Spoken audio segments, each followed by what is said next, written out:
Hello, my name's Jillian Ireland. I'm a professional midwifery advocate at University Hospitals Dorset and also a visiting faculty at Bournemouth University. And today I'm going to share with you a variety of stories around childbirth, both from individuals and from wider sources. Next slide, please. So everything I'm talking about today is framed from the backdrop of my own perspective and my own experiences. And if you had a different midwife sitting here, the story might evolve differently. Just as you're all individuals, we are individual too. I started as a nurse in Edinburgh, worked in various places and decided to be a midwife and trained in Aberdeen. One of the pulls for me to being midwife was that you can go anywhere in the world. Be a midwife, it'll always be needed. I came to Poole in 2009 and I'm a midwife, a nurse with these experiences, but I'm also a wife, a mother, someone who likes singing, likes the sea, all sorts of things make up me, just as all sorts of things make up every woman I come into contact with. Next slide, please. Now, the focus of the stories today is to think about, is having a baby all about science, or is it about families and society?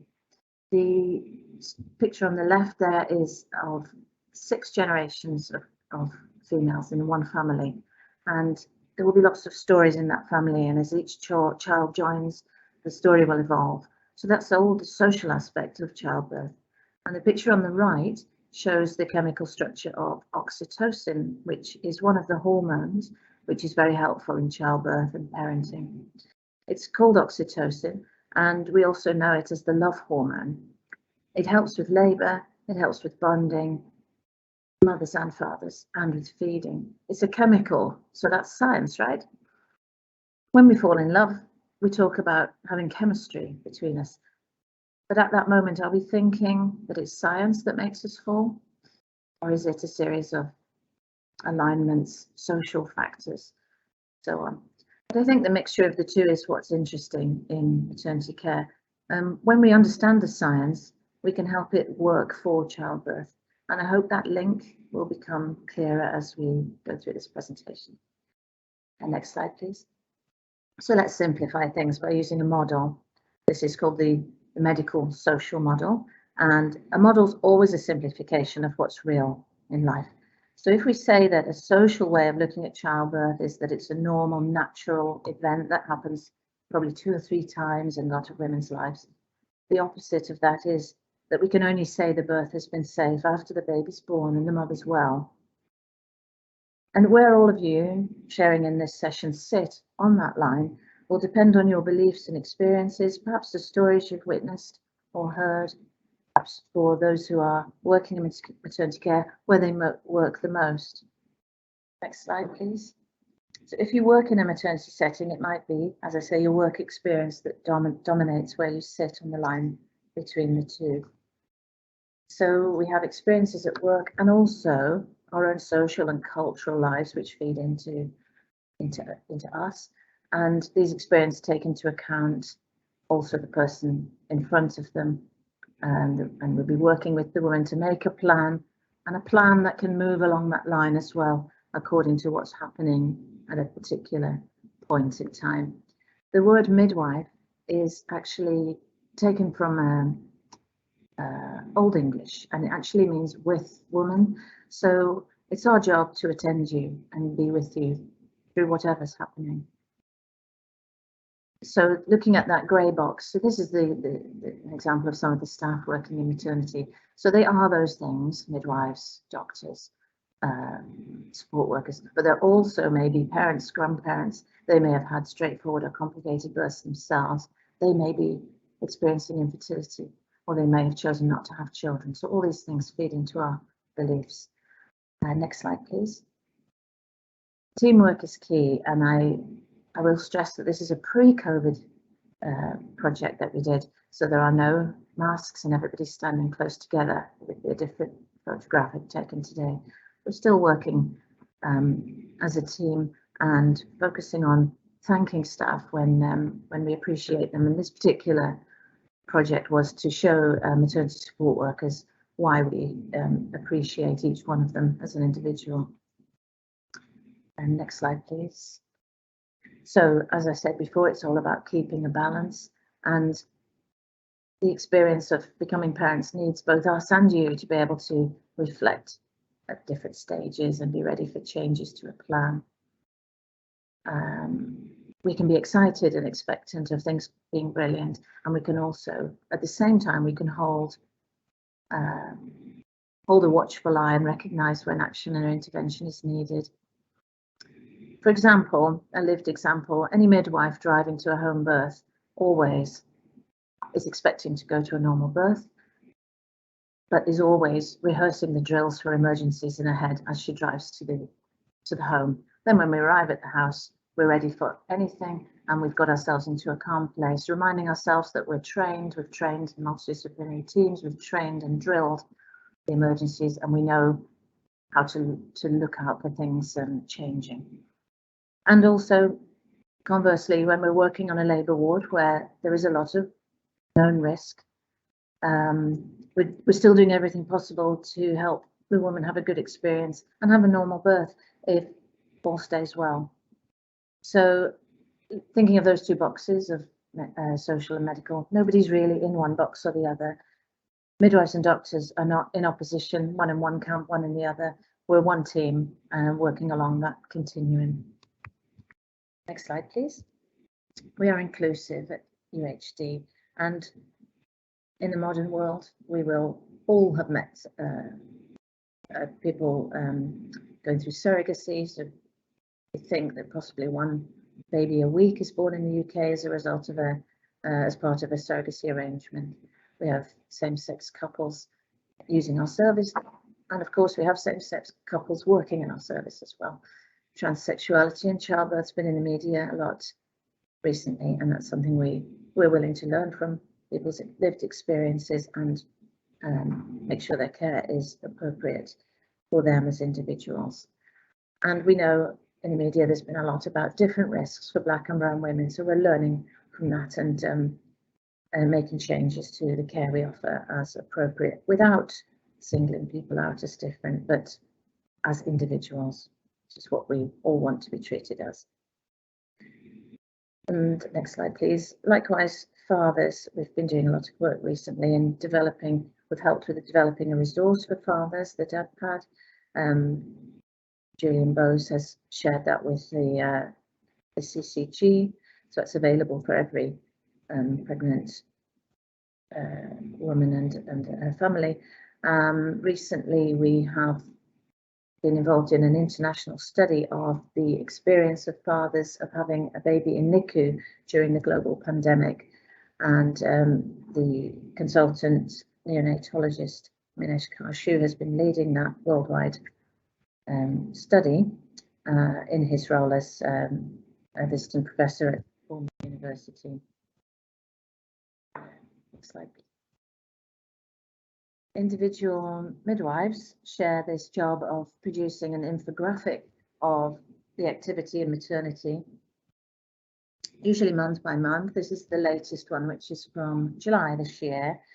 Everyone's been rather busy lately, so I'm not sure when the next one will be produced. It's a nice way of showing you what's going on. And the next slide, please. We have a specific team of midwives with links to obstetricians and perinatal mental health, social care. It's called the Oasis team, and we offer enhanced support to keep particular groups of families safe, perhaps those who've had mental health issues. So that thinking of that social medical model, having close link with a midwife can support a woman through pregnancy who's perhaps suffering more anxiety than the average woman. And if that needs to be moved along to the medical model, the midwife can refer to perinatal mental health services. And we are, of course, very lucky to have a mother and baby unit locally where mothers can be admitted with their babies. It's important for everyone to be aware of signs of illness and what's normal in pregnancy, and everything's a continuum. So we can be excited that a new baby's coming into our lives, can also be a bit anxious, and we can also start to suffer from an abnormal level of anxiety. So they're all along the same continuum, but we need to be helping you to see what's acceptable to you and what needs more support. Likewise, tiredness. It is expected to be tired when you've just had a baby.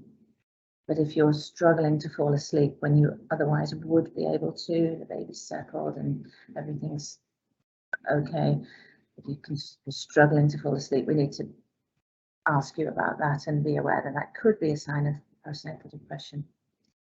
Next slide, please. So whose story is it? It's yours, and we're privileged to be a part of it. We like to work with you, because some things are, we could say, are somewhat under our control as to whether we continue smoking in pregnancy, eat the right diet and exercise, but we know that that is a challenge. So we have specific trained people to help you with that. How much of your own story you can influence might be limited by circumstances, and how do you live with the story that evolves if it doesn't end up fitting your expectations? We can also help with that. We have developed a service. In fact, we're just starting training midwives in the end of September to provide a hypnobirthing service for a particular group of women who have fear of childbirth. So that will be coming very soon. And the next slide, please. We're listening to understand and to always improve. We have specific services that have been set up in UHD to listen to people and to hold open and honest conversations. First, there's the Birth Choices Clinic led by our consultant midwife, Lisa Relton, where following conversations between a woman's own community midwife, people can come and talk about plans for their birth, which might include less usual circumstances and often outside of our guidelines, which we can help to facilitate. We offer help with difficult experiences.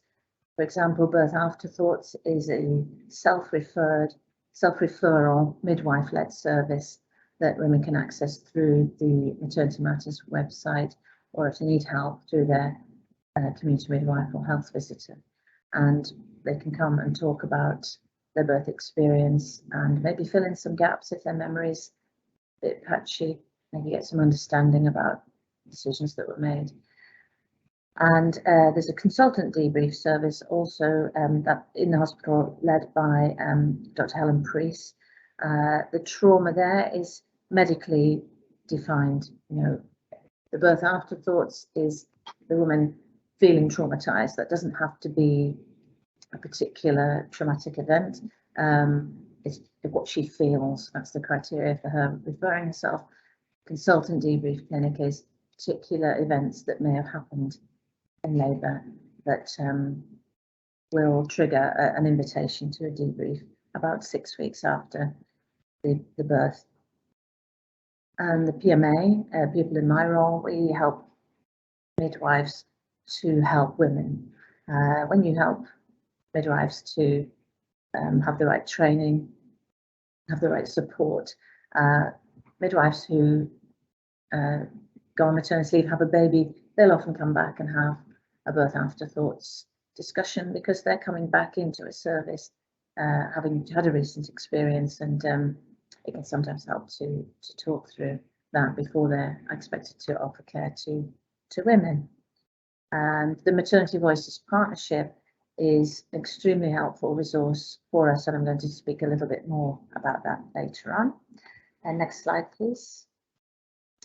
Lucy Dark is our continuity lead midwife, and you will have seen her earlier in the day on the recruitment video. She has supplied a couple of slides for me about the future of maternity services. It's a national NHS England initiative to work on a project called Better Births, and Dorset is an early adopter site. What Lucy's going to be working on rolling out is continuity of carer model. So small teams of midwives. The team will have regular meetings with each other to discuss their caseload, so everyone's aware of who's due and what their history is. There'll be an assigned obstetrician to each team, or to whom the midwives can go for advice. A member of the team will be available at all times for women when they go into labour, and where possible, that named midwife will care for her in labour. Postnatal care will be provided by the named midwife, with the team as backup to cover for training, holidays, sickness, and so on. Next slide, please.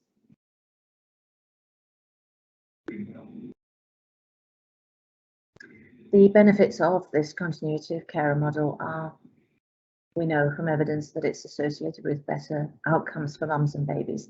It fosters really strong relationships between midwives and families, and will allow midwives to get to know each woman as a person, perhaps improve their experience.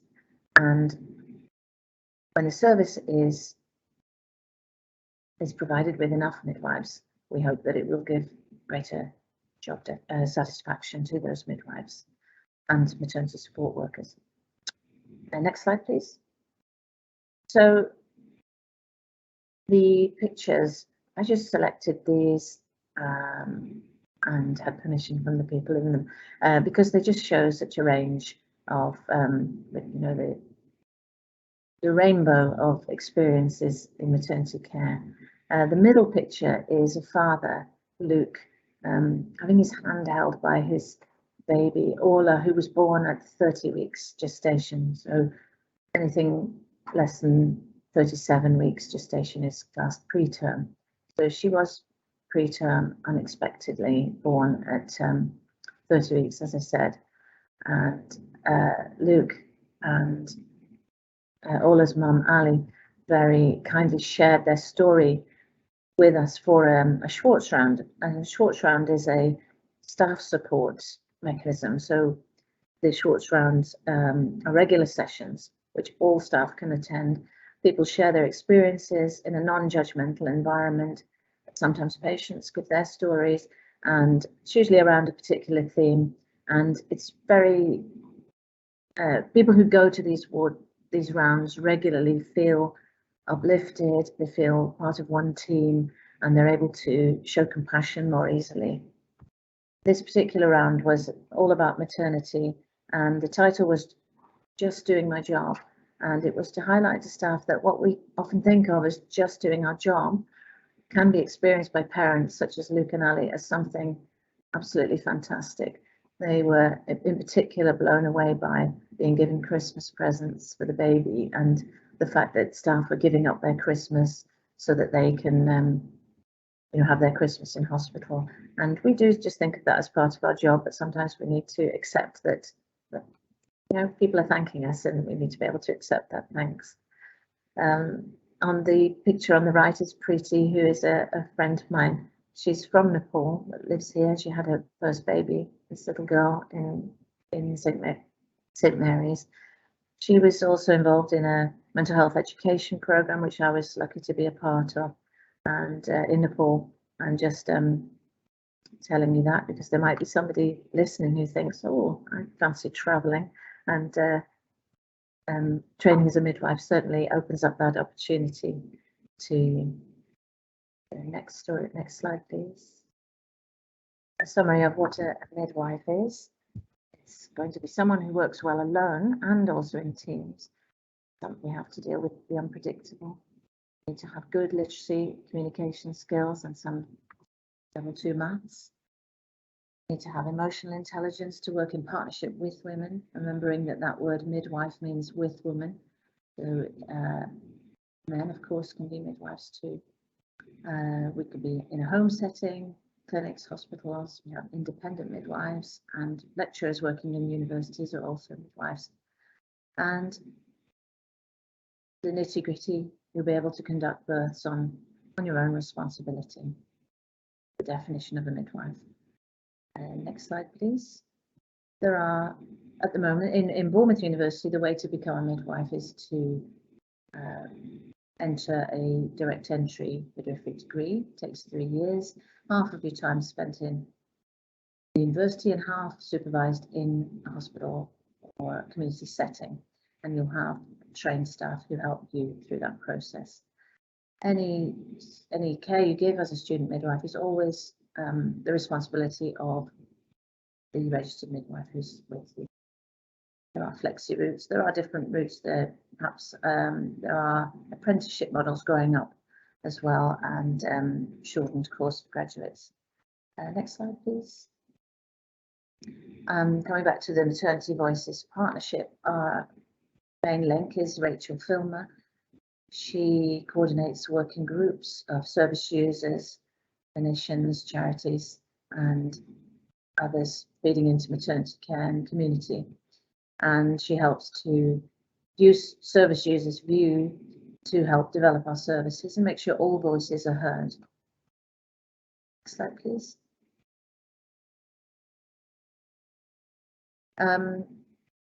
On Thursday, I put out a message to the Maternity Voices Partnership Facebook page and just asked them, what do you think about this social medical model? What were your experiences?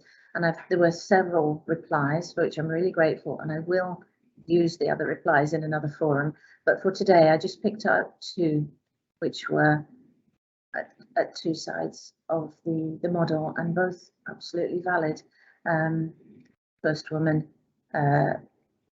wanted to view her view as a medical thing, absolutely fine.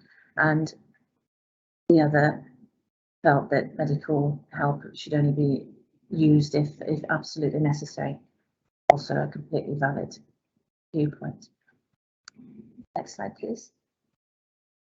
I'd like to read this from Sue Monk-Kidd, who's an author. She wrote Secret Lives of Bees.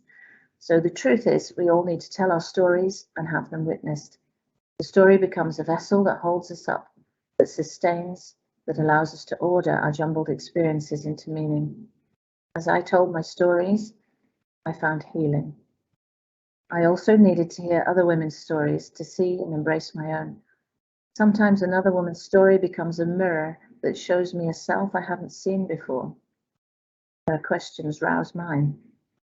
Her conflicts illuminate my conflicts. Her resolutions call forth my hope.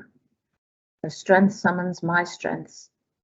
All of this can happen even when our stories and our lives are very different. Next slide, please. And let's not ignore COVID-19. A whole range of things has happened. I'll start with the positive. Our home birth rate has increased, and we're now attending 20 births per month at home. The rate has gone from roughly 2% to roughly 5%. And for those women who were happy with that choice and made that decision, that's marvellous. There has been a lot of anxiety, there's been a lot of change, and 18 months on, we are aware that there's been a lot of frustration. I've seen a lot of dynamism in our leadership and lots of willingness and modifications, flexibility from our staff, for which I'm really grateful and proud. Next slide. So thank you for coming to hear stories from maternity. I just want to say, although this, I'm going to reiterate what I said on the last slide, although this pandemic was, of course, unwelcomed, I'd like to share a few more positives from what I've seen over the past 18 months. I couldn't be prouder to be working with my colleagues at UHD and with the families. We know that people have been reacting in a range of ways to the stress of living in a pandemic. I'd like to say thank you to those colleagues and members of the public who have shown patience, flexibility, sacrifice and commitment to keeping maternity services running, providing the level of medical and social aspects of care to deliver a safe and high standard. We are one team, not only as UHD NHS staff, but with you, the public. And thank you. That was fantastic. Thank you so much, Gillian, for describing, I think as you said, the rainbow of patient experiences. I think it was a really, really brilliant talk. And also, knowing you and your colleagues, you said, just doing my job. I know from my experience of you and your colleagues, you could never be described as just doing your job. So thank you so much for sharing your stories with us today. There are some questions on the chat bar, so I'm hoping we can quickly, do you mind if I ask you some questions from the chat bar? Not at all. So I'm going to put you on the screen so you don't lose me. So we've got a question, can mums come to look around the maternity unit?